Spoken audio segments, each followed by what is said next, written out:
राहुल गांधी को सुन रहे थे आप। चलिए अब रुख कर लेते हैं बीजेपी के राष्ट्रीय अध्यक्ष जेपी नड्डा का। डोंगरगढ़ में वो मौजूद हैं, ठेकला डी में जनसभा को संबोधित कर रहे हैं। सीधी लाइव तस्वीरें दिखाते हैं।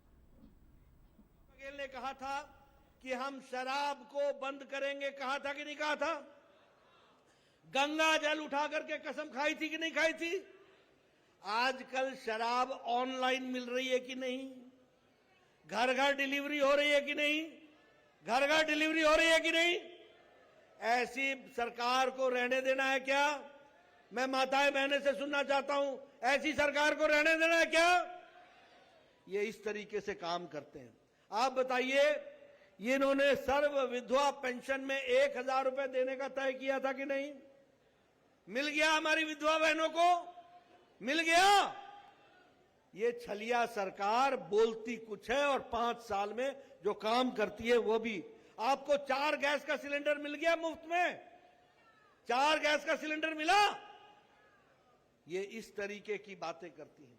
उसी तरीके से कहा था कि हम केजी से लेकर के पीजी तक मुफ्त शिक्षा देंगे, और आज की अखबार उठा के देखो, फिर से वही चिपका दिया है, केजी से पीजी तक हम मुफ्त शिक्षा देंगे। 5 साल पूरे हो गए, इन्होंने लोगों को गुमराह किया और उसके बाद फिर से आकर के आपके सामने खड़े हो गए। यह भी हमको ध्यान में रखना चाहिए। मैं आपके सामने पूछना चाहता हूं और बताना चाहता हूं, आप बताइए, शराब में घोटाला हुआ है कि नहीं हुआ है? हुआ है कि नहीं हुआ है? आपको मालूम है कितने का हुआ है? 2,161 करोड़ रुपए का हुआ है। ये घोटालों की सरकार, शराब घोटाला। आप बताइए, चावल घोटाला हुआ है कि नहीं? चावल घोटाला हुआ है कि नहीं? मैं पीछे से सुनना चाहता हूं, चावल घोटाला हुआ है कि नहीं? हुआ है कि नहीं? मालूम है कितने का हुआ है? 5,000 करोड़ रुपए का। आपको मालूम है कि कोयला घोटाला हुआ है? कोयला घोटाला हुआ है कि नहीं?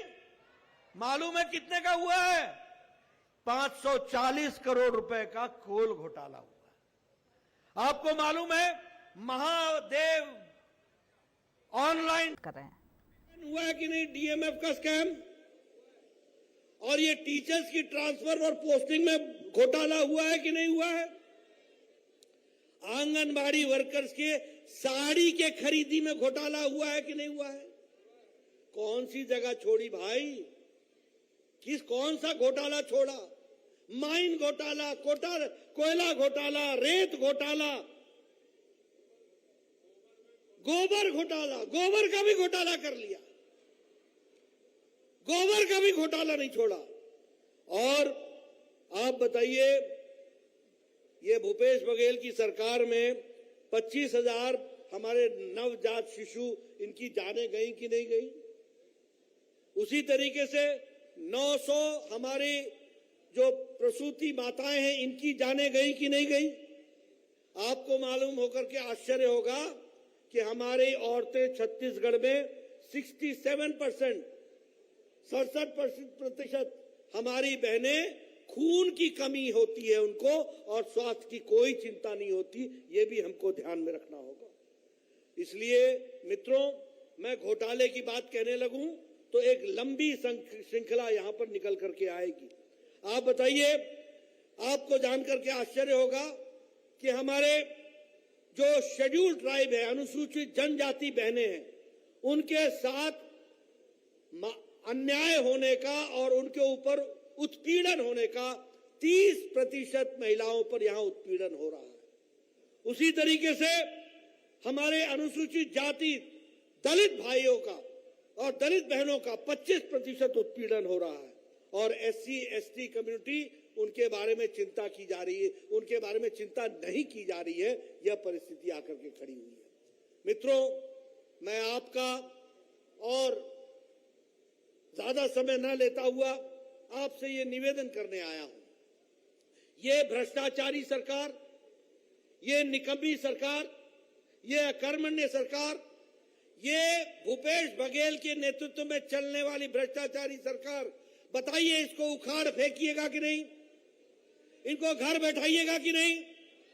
और विनोद को जिताइएगा कि नहीं, और विक्रांत को जिताइएगा कि नहीं, और डोंगरगढ़ को जिताइएगा, खैरागढ़ को जिताइएगा, और छत्तीसगढ़ में कमल खिलाइएगा। इस काम को आप पूरा करिए, यही मैं आपको कहने आया हूं।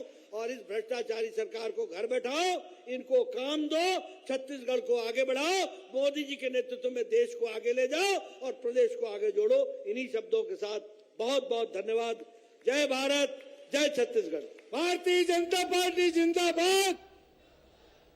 अरे अब नहीं सही बो, अरे अब नहीं सही बो। जगत प्रकाश नड्डा जी जिंदाबाद।